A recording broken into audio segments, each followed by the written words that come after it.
잘못된 구원론 때문에 교회가 타락했다라는 말은 좀 지나치겠죠. 우리가 타락한 우리의 죄 때문에 타락한 거죠. 타락한 본성. 네. 근데 그 타락을 사실은 복음이 막았어야 되는데 막지 못한 거죠. 그런 의미에서는 우리의 잘못된 구원관이 우리의 타락을 방조하는 책임은 있다는 거죠.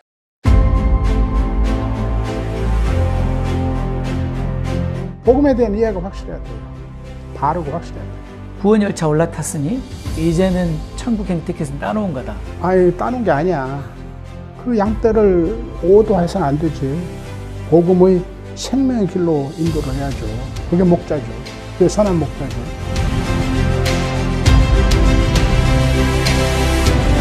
바울이 말한 그 복음의 능력, 구원의 능력으로서의 복음에 대한 이해가 선명해야 되겠죠.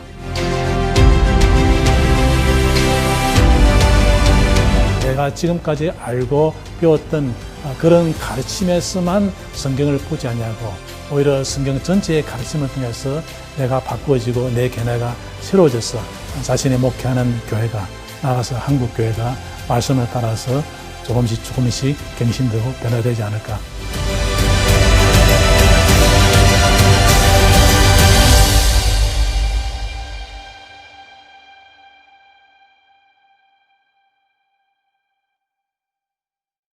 교수님께서 이런 표현도 쓰셨는데요. 칭의 이후에도 여전히 죄의 삭은 사망이며, 만약에 칭의 이후에도 죄의 삭은 사망이라는 말이 옳다면, 그리고 또 우리가 예전처럼 육신대로 살면 죽을 것이다 라는 말을 그대로 문자적으로 받아들인다면 그것은 구원을 잃어버릴 수 있다는 의미 아닙니까? 네. 근데 이거는 굉장히 한국교회에서 한 번 구원은 영원한 구원이다를 받아들이는 입장에서는 조금 제가 수사적으로 도발적으로 일부러 좀 도발적으로 표현하자면 여기 말 조심하다가 말아먹은 것 같아요. 말 조심하느라고. 근데 사실 구원을 잃어버린다는 표현에 어폐가 있는 것이, 저는 구원이 본래적인 의미의 구원은 미래라고 생각을 하니까 마지막 심판 때 우리가 받을 수 있는 게 구원이니까 그 구원은 잃어버리는 게 아니고 아직 안 받았으니까 구원의 소망으로부터 탈락할 수 있죠. 부르심을 받았지만 택하신 자가 아닌 것으로 드러날 수도 있겠죠. 예수님이 그 잔치 비유에서 말씀하신 것처럼. 근데 초청받은 사람이 떨어지는 경우는 비일비재하죠. 초대교회 때부터 배교는 실제 현실이었고, 그래서 갈라디아서가 쓰여졌고 히브리서 같은 게 필요했고, 안 그러면 그걸 쓸 필요가 없죠. 그러니까 배교라는 현실이 생생한 경험인 상황에서 쓰여진 글을 우리가 읽고 있는 거예요. 그런 의미에서 신자가 구원에서 떨어지냐 안 떨어지냐는 질문은 추상적인 질문이거나 의미 없는 질문의 공산이 커요. 실제로 믿는 사람들이, 우리 교인이 시험 들 수 있냐? 시험 들죠, 당연히. 그런 질문이 중요하냐? 아니면 진짜 구원받은 사람이 구원에 떨어질 수 있냐 하는 추상적인 질문이 중요하냐라고 물었을 때, 실제 목회 현장에서 그런 면에서 사실 민감한 주제이긴 하지만 적어도 신약 성경의 그 표현을 봤을 때 하나님이 1만 달란트를 용서해 주셨어요. 해주신 척 하신 걸까요? 진짜 용서해 주셨을까요? 진짜 용서해 주셨다고 봅니다. 근데 그 사람이 100데나리온 빚진 자를 용서를 안 했어요. 그럼 어떻게 됐죠? 취소. 예. 그걸 어떻게 설명해야 되냐. 잔치에 초대를 받았어요. 그럼 잔치를 먹고 있어요. 그거 진짜 아니야. 그거는 아직까지 몰라. 그런 건가요? 근데 그 사람은 예복을 안 입었다는 이유로 손발 묶여서 바깥 어두운 데 쫓겨났거든요. 그게 뭘 말하는 거냐. 바울도 로마서를 쓰면서 예를 들면 11장 같은 데 올리브가지 얘기하잖아요. 이스라엘이 많은 그 사람들이 안 믿었잖아요. 하나님이 가지를 잘랐다고 표현하죠. 그리고 이방인들에게 경고하기를, 하나님이 원래 잘 붙어있던 가지도 잘랐다. 그럼 니네들 까불면 얼마나 더 쉽게 자르겠냐. 니네들 접붙여 놓은 건데. 그렇게 얘기를 하죠. 그런 표현은 굉장히 적나라한 표현이죠. 그게 뭘 말해주는 거냐. 그리고 이제 우리 개혁주의 신학에서 제일 어려워하는 게 히브리서인데, 히브리서의 언어도 분명하잖아요. 한번 이렇게 빛을 받고 은혜를 맛보고 뭐 그런 사람이 타락하면 다시는 기회가 없다. 그러니까 이제 개혁주의적인 주석에서는 이게 진짜 진정한 믿음에 이런 게 아니라고 자꾸 설명을 하죠. 그러면 상식적인 질문이, 진짜 믿음이 아닌 걸 그리기 위해서 이렇게 비슷한 표현을 겹쳤나? 은혜를 이만저만 받은 게 아니거든요. 여러 가지 표현이 겹치잖아요. 그죠? 그게 석연찮은 설명이 되는 거죠.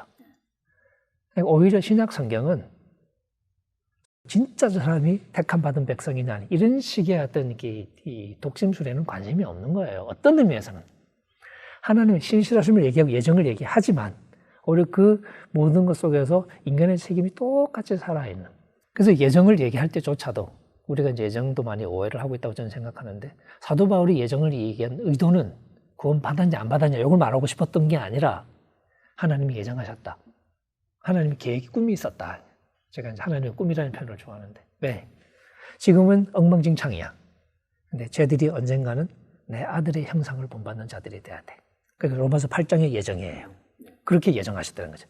에베소서에서 예정 얘기할 때는 그 앞에 거룩하고 흠이 없는 사랑하는 자녀가 되게 하기 위해서 그렇게 예정하셨다고 나옵니다. 그러니까 예정의 그 내용이 뭐냐면 우리가 하나님 앞에 거룩한 자가 돼야 된다는 게 예정의 핵심이에요. 근데 우리는 그걸 구원만 가지고 얘기를 자꾸 하니까 얘기가 꼬이는 거라는 거죠. 그런 점에서 구원으로부터 탈락할 수 있냐는 질문을 할 때 일상적인 방식으로 말할 때는 당연히 탈락하죠. 구원을 받았다고 친다면 그거로부터 탈락한다고 말하는 게 맞을 것 같고요.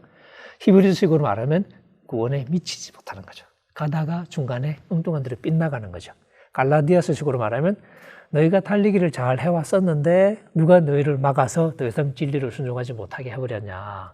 달리기를 잘 하고 있다가 목표에 이르지 못했는데 이상하게 된 거죠. 그게 갈라디아서예요. 빌립보서식으로 말하면 표대를 향하여.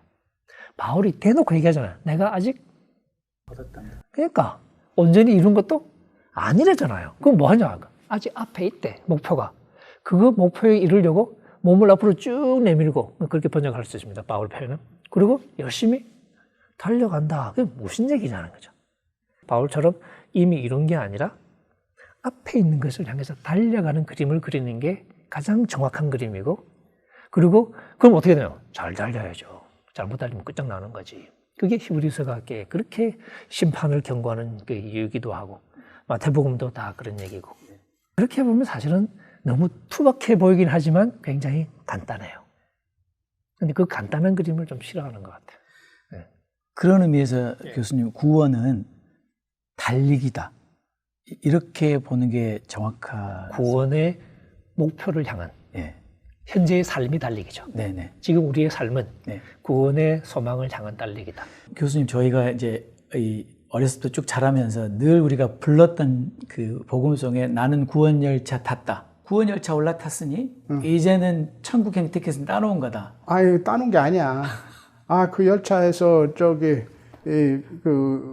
하나님 가는데 거기서 별 장난하다가 열차에서 뛰쳐나오기도 하고 별 일이 다 있지.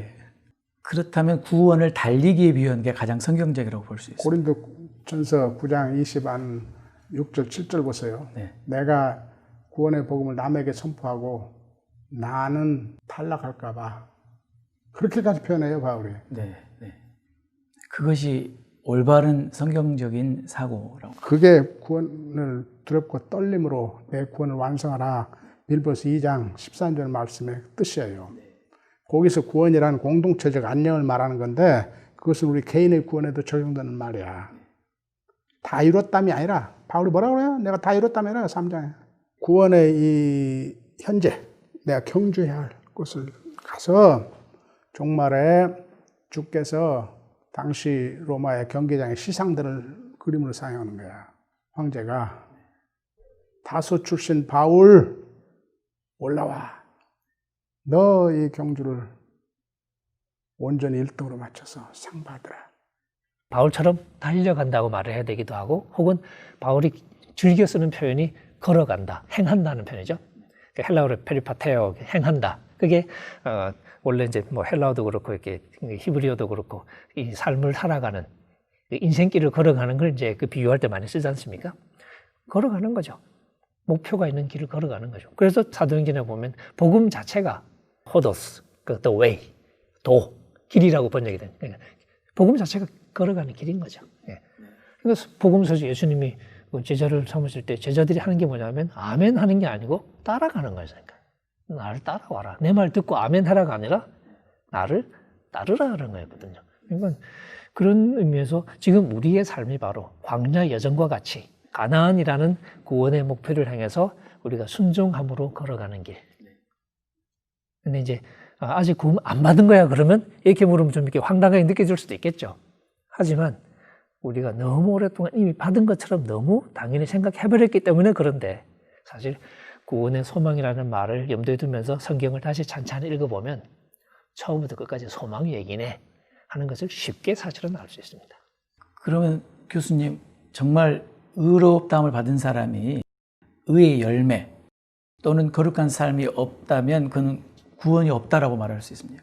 그럴 수 있다고 경고해요, 바울이. 그게 바로 서 있다고 생각하면 넘어질까 조심하라. 한편, 이 성경이 바울을 이중으로 가르쳐. 한편은 그렇게 경고해요. 우리가 다 하나님의 재판석 앞에서 우리가 몸으로서 한 행위대로 심판받는 것을 경고해.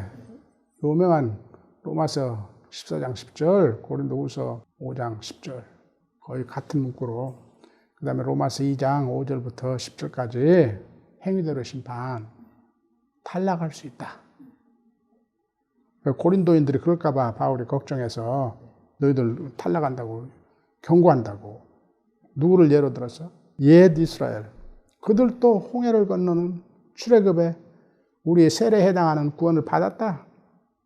그들도 영의 양식, 우리 성찬식에 해당하는 성령의 양식 먹었다. 광야에서 만나와 머리바에 물 마셨어요. 그럼 어쩌다고요? 도중에 구원의 완성인 가나안에 들어가기 전에 도중에 어쩌어? 우상 숭배하고 음행하고 해서 다 죽었다. 이게 경고이다. 경고도 해요. 그러면서 당시에 바울이 뭐래요? 서령 우리는 그래도 하나님은 우리를 끝까지 지켜주시리라. 그래서 그가 우리를 구원을 예정하시고 때가 되면 구원하시고 종말의 심판대에서 그의 십자가의 속죄의 죽음과 그의 아들의 중보로 우리의 구원을 받을 거다. 그러니까 우리의 구원이 확실하다. 양쪽으로 가르쳐요. 어느 하나를 약화시키면 안 돼. 어떤 사람만 그런데 후자를 누릴 수 있냐? 지금 하나님을 의식하고 성령을 통해서 우리에게 행사되는 주 예수 그리스도의 통치, 그의 뜻을 의식하고 그것을 행하려는 하는 사람에게 지금 후자가 적용이 돼요. 그럼에도 불구하고 우리가 실패도 하고 이런 사람들에게는 후자가 적용이 돼. 그런데 아예 난 세례 때 이미 칭의 받았으니까 구원은 따놓은 당상이니까 아무렇게나 살아야 된다. 극단적으로 하는 구원파적으로 주 예수 그리스도의 통치, 성령의 지금 나에게 하는 말에 귀를 딱 막아버리고 사단의 통치, 사단의 종로로 다 살면 하나님이 끝까지 지켜주신다. 그거 자꾸 주장하라? 성경에 엄연히 그런 사람은 멸망한다고도 써있는데, 그러니까 지금의 믿음의 현재 속에서 자신이 최선을 다함에도 가끔 실패하고 실수하고 죄를 짓고 한 의식하고 다시 그걸 뉘우치고 이제 정말 주 예수 그리스도의 통치를 받는 올바른 삶 살아야지 하는 사람에게 하나님께서 신실하게 끝까지 용서하시고 지켜주시고 죄의 심판에 주 예수 그리스도의 중보로 우리 구원이 완성이 된다. 그 말에 위로가 되는 거지. 이미 구원을 따놓은 당상으로 생각하고 세례받고 칭의받았다고 주장하면서 그것이 막 세례의 물이 마치 옛날 중세 가톨릭 교회에서 그렇듯이 무슨 매지컬리 작용을 해서 아무렇게 살아도 최후의 심판까지 보장해 준다? 그렇지 않는다. 그럼 구원을 우리가 받아들이는 데 있어서 아까 교수님 말씀하신 것처럼 하나님의 주권이라고 하는 부분하고 우리의 책임 이런 부분을 어떻게 그러면 설명할 수 있겠습니까? 구원이라고 하는 문맥 안에서. 논리적으로는 사실 어긋나 보이기도 하죠. 적어도 우리가 생각하는 방식으로는. 근데 이제 성경이 그 두 가지를 다 강조한다고 말을 할 수 있는데 상황 따라 달라지는 측면이 있죠. 때로는 주권이 강조되기도 하고 때로는 우리의 책임이 강조되기도 하고 그건 상황 따라 달라요. 예를 들면 굉장히 힘겨워하는 그런 성도들, 열심히 살려고 하지만 인생이 힘들어. 그래서 좀 많이 지쳤어요. 그런 성도들에게 가서 무슨 얘기 하겠습니까? 너 제대로 안 하면 죽는다. 그러겠어요? 그런 사람에게는 하나님의 신실하심을 얘기하고 하나님의 약속은 변치 않는 얘기를 하고 어렵지만 하나님께서 우리를 끝까지 이끌고 가실 거라는 얘기를 함으로써 힘을 내게 하잖아요. 반대로 조금 약간 이렇게 맛이 갔어, 애가. 까불어. 교만해. 그리고 좀 이렇게 좀 사는 게 이상해졌어. 그런 친구들한테 가서 하나님은 신실하시고 우리 하나님의 부르시면 괜찮으시고 이런 얘기 하면 어떻게 해요? 끝장나는 거지. 그대로 골로 가라는 얘기하고 똑같은 거예요. 오히려 그런 친구한테는 너 정신 안 차리면 너 끝장난다 하고 경고하는 거죠.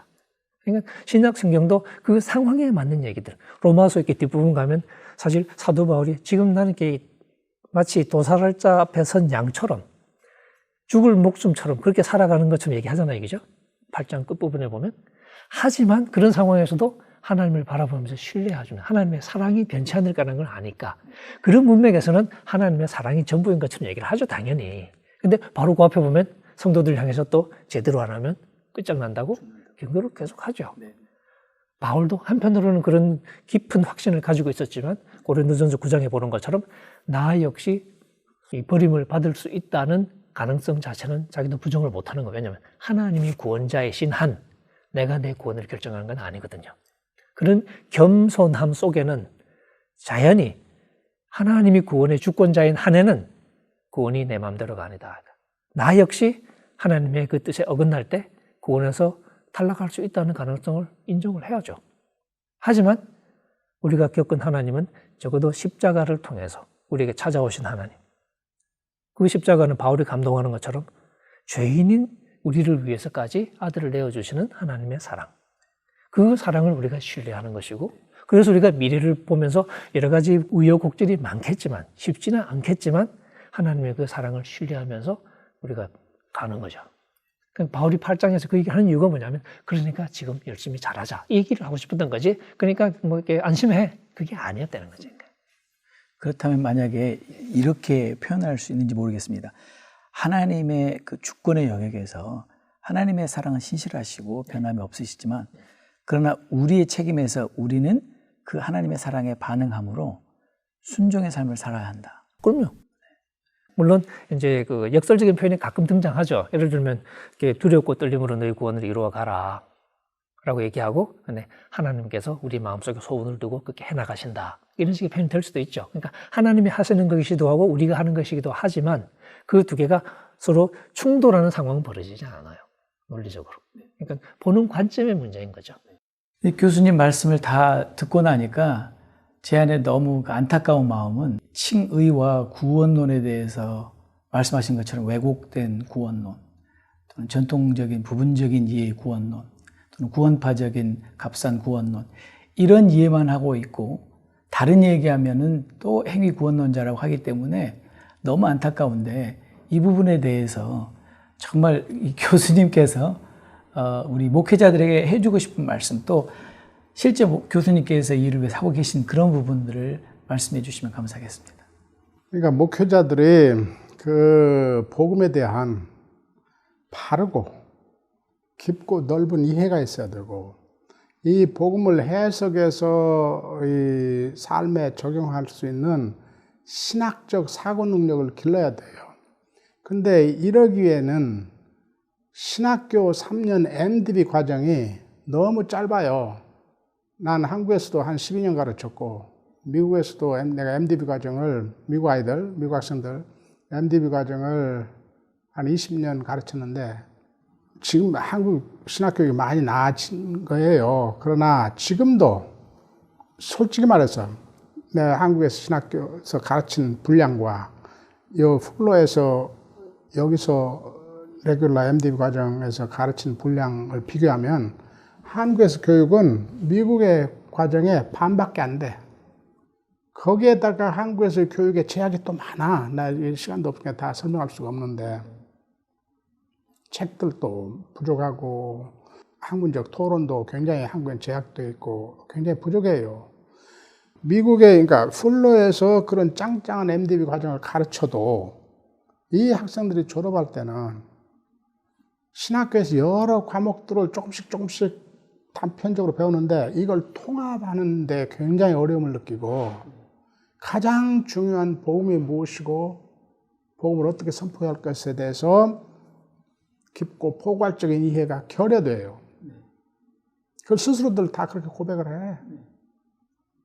그런데 하물며 이 미국의 신학교들에서 가르치는 양의 겨우 반 정도밖에 안 되는 한국의 신학 체계를 따른 분들은 얼마나 이 교육이 빈약할까. 나 한국 신학교 무시하기 위해서 하는 말이 아니에요. 나 한국에서 신학을 12년이나 가르친 사람으로서 늘 되돌아보면서 안타까워서 하는 소리야. 그렇기 때문에 더더욱 우리 한국 목사님들이 MD 3년 했으니까 나는 이제 다 자격 갖춘 목사다 이렇게 생각 말고 계속 공부를 해야 돼요. 그래서 우리 지금 가령 풀러 신학대학원의 목회학 박사과정에서는 모든 목회의 근본은 무슨 형태의 목회를 하든 결국 근본은 복음이 무엇인가를 확실히 알고 그 복음을 포괄적으로 해석하는 능력, 그 삶에 적용할 수 있는 능력을 기르는 신학적 사고 능력을 기르는 거다.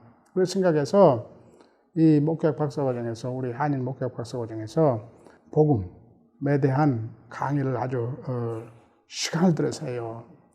그래서 하여간 우리 목회학 박사과정 오셔서 공부하는 것도 좋고 아니면 책을 많이 읽으셔서 공부하는 것도 좋고 목사님들이 교단별로 또는 뭐 친구들끼리 모여서 함께 학습하고 토론하면 책 읽고 토론하고 이렇게 했었는지 하여간 뭐 여러 방법들이 있겠는데 그런 방법을 통해서 목사님들이 열심히 공부해서 복음을 바르고 깊고 넓게 선포해야 부분적 복음을 선포함으로 복음 전체가 왜곡되는 일이 없고 이 우리 영성이 왜곡되는 일이 없고 그래서 오늘 한국의 교회 현실 같은 것을 극복할 수 있고 교회 갱신이 일어나고 교회 갱신이 일어나면요 그 무슨 기법 몇 개 가르치는 게 아니에요. 신학이 바로 써야 돼. 복음에 대한 이해가 확실해야 돼요. 바르고 확실해야 돼. 그 기본이 없으면은 뭐 무슨 목사들 모여서 우리 바르게 삽시다. 서로 다짐하고 갱신하고 그런 것도 다 도움이 되죠. 그러나 그것의 기본이 먼저 이루어져야지. 목사님들 공부를 많이 해야 돼요, 한마디로. 그게 하나님에 대한 소명의 의무를 다하는 거고 자신의 양떼들에 대한 목자로서의 의무를 다하는 거예요. 그 양떼를 오도해서는 안 되지. 복음의 생명의 길로 인도를 해야죠. 그게 목자죠. 그게 선한 목자지. 그러니까 책임감을 가지고 목회를 두렵고 떨림으로 해야지. 이 한국 교회의 칭의와 이제 구원론의 문제를 해결하기 위해서는 성경 전체에, 로마서도 로마서 전체에, 그리고 갈라디아서 갈라디아 전체뿐만 아니라 데살로니가전서와 빌립보서와 혹은 고린도 전후서 전체의 가르침을 충분하게 생각하면서 왜 이 성경에서 이 교회에서 이 부분을 이야기하고 있는지를 충분하게 생각해야 된다고 생각합니다. 뿐만 아니라 한국 교회가 이 구원론을 이해할 때에 바울의 어떤 특정한 서신뿐만 아니라 야고보서의 가르침도 주목해야 되고 특별히 복음서, 마태복음서의 가르침도 주목해야 됩니다. 분명하게 마태복음서에서 예수님은 산상설교에서 너희 의가 바리새인과 서기관보다 낫지 않냐면 결단코 하나님의 나라에 천국에 들어갈 수 없다고 분명히 이야기하고 있고 주여 주여 하는 자마다 다 천국에 들어갈 것이 아니요 오직 하나님의 뜻대로 행하는 자라야 들어가야 된다. 나무는 열매를 통해서 보아야 된다. 그런 교훈뿐만 아니라 소위 열처녀 비유라든지 달란트 비유라든지 양과 염소의 비유에 있어서 순종, 제하도, 행위가 없는 자들은 분명하게 천국에 들어가지 못했거든요. 그런 가르침과 같이 생각해야지 마치 바울의 특정한 어떤 부분에 오직 믿음으로 오직 은혜로 어렵게 되고 공부한다는 그 부분만을 너무 절대화시켜서 다른 성경을 보지 못하고 복음서의 예수님의 교훈을 보지 못하고 그래서 편협된 이 구원론을 가지고 있는 이 문제가 해결되고 성경 전체의 가르침을 폭넓게 보고 폭넓게 가르치고 또 설교될 때에 한국 교회의 잘못된 이 칭의 구원론 문제가 조금씩 개선되지 않을까 저는 그렇게 보고 있습니다. 그는 이제 교수님께서 신학자 입장으로 이렇게 말씀하시는 거고 이제 저는 목회자 입장으로서 목회자들이 또 해야 될 몫이 있지 않습니까? 왜냐하면 신학교를 다 졸업했으니까. 그리고 목회 현장에서 사실 열심히 연구하고 하시는 분들도 계시지만 또 그렇지 못하는 분들도 많이 계시는데 목회자들의 입장에서 그러면 어떤 그 해결책을 제시하실 수 있어요? 일단은 바울이 말한 그 복음의 능력, 소위 그 구원의 능력으로서의 복음에 대한 이해가 선명해야 되겠죠. 그러니까 복음에 대한 자신감이죠. 그러니까 신학적인 이해 이런 문제를 떠나서 실제로 이 복음이 믿는 자를 구원에 이르게 하시는, 우리를 새롭게 하시는. 그래서 하나님을 얘기할 때 우리도 바울처럼 예수 그리스도를 죽은 자 가운데서 살리신 하나님. 혹은 아브라함 얘기죠. 아브라함의 죽은 몸, 사라의 죽은 태를 살려내서 아들을 주셨던 바로 그 생명의 하나님. 혹은 그 마른 골짜기에 엄청난 뼈들에게 생명을 주어서 살아나게 만드시는 바로 그 하나님의 스토리가 우리 복음의 스토리라는 것을 사실은 분명히 일단 확신하는 게 필요하겠죠. 그래서 저는 확신의 문제가 근본적으로 있다고 생각해요. 그 자신감이 없어요, 많은 분들이. 근데 그 확신이 있을 때 그 확신을 가지고 선포하겠죠. 근데 그렇게 하다 보면 결국은 우리의 문제에 대해서도 뒷걸음질 치면서, 혹은 제가 책에 쓴 것처럼 하향 평준화하는 방식으로 복음을 값싸게 전하는 게 아니라 우리의 책임을 분명히 선포하고 거기서부터 하나님의 어떤 초대의 길을 기울이게 만들고 그렇게 되지 않을까요? 그러니까 저는 그러면서 능력으로서의 복음 자체를 우리 목회자들이 좀 더 확실하게 이해하도록 좀 더 치열하게 말씀과 씨름하고, 혹은 말씀의 도전 앞에 좀 우리를 열고, 신학적으로 자꾸 나를 변호하려고 자꾸 막을 치지 말고 방패 들이밀지 말고, 그러니까 신학이라는 걸 좀 떼고 적나라한 메시지 앞에 우리를 좀 이렇게 오픈할 필요가 있지 않느냐. 바울은 그 빌립보서 2장 12절에서 너희는 두렵고 떨림으로 너희 구원을 이루라고 그렇게 강조하지만 바로 13장에서 이 일을 이루시는 것은 하나님의 뜻대로 하나님께서 하셨다는 것을 분명히 강조하고 있습니다. 뿐만 아니라 어제 그리스도께서 하신 십자가와 부활의 사건을 통해서 이루신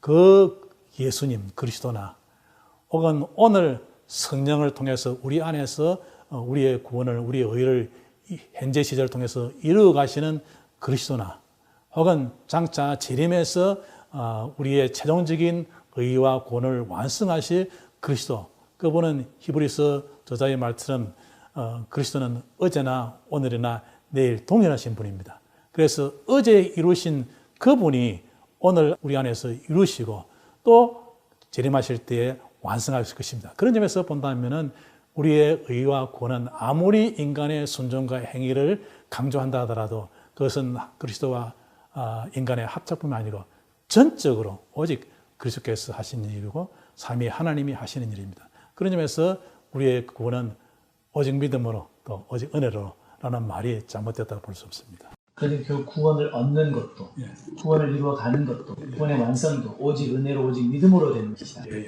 우리의 행함조차도, 우리의 순종함조차도 은혜로, 믿음으로 되는 것이다. 그렇게 분명히 한데, 그런데 이제 그러한 주장이 성령께서 우리 안에서 우리의 책임을 요구하는 윤리적인 문제, 순종을 배제하는 것은 아니라는 겁니다. 왜냐하면 성령께서 우리 안에서 이루어 가시고 이루어 가실 일을 위해서 너희는 성령을 쫓아라, 성령을 따라라 라고 말을 하고 있고, 성령을 쫓고 따라야 될 것은 역시 또 우리의 책임에 있기 때문입니다.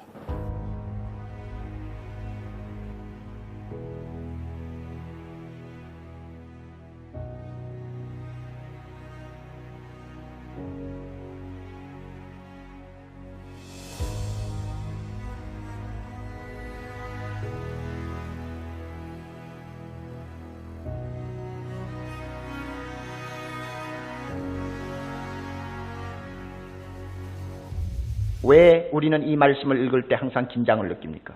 첫째는 그들은 신앙 고백이 분명했는데 버림받았기 때문입니다. 둘째는 그들은 주여 주여 상당히 열성적으로 주를 섬긴다고 섬긴 사람이지만 버림받았습니다. 그들은 봉사하는 데, 사역하는 데 있어서 남다른 은사와 남다른 능력을 가지고 큰 열매를 맺은 사람이었습니다만 나중에 버림받았습니다. 그와 같은 사람들이 네 번째로 가는 문은 많은 사람들의 인기를 끄는 길이었습니다. 그러니 많은 사람들이 옳다고 생각하고 가니까 나도 들어갈 수 있는 확률이 얼마든지 큰데 그 길이 바로 잘못된 길이었습니다. 그러니까 불안하고, 또 하나는 마지막 주 앞에 서는 그날까지 그들의 진실한 정체가 드러나지 않는다는 점에 있어서 우리는 불안을 느낍니다. 나도 그럴지 모른다는 이야기입니다. 오늘 교회 안에 이런 불행한 사람이 될 수 있는 확률을 가진 사람이 얼마나 될까? 사랑의 교회 4,000명, 5,000명 신자 중에 과연 이와 같은 거짓된 성도들의 부류에 들어갈 수 있는 위험을 가진 사람이 도대체 몇 프로나 될까? 나는 말 못해요. 모르니까요.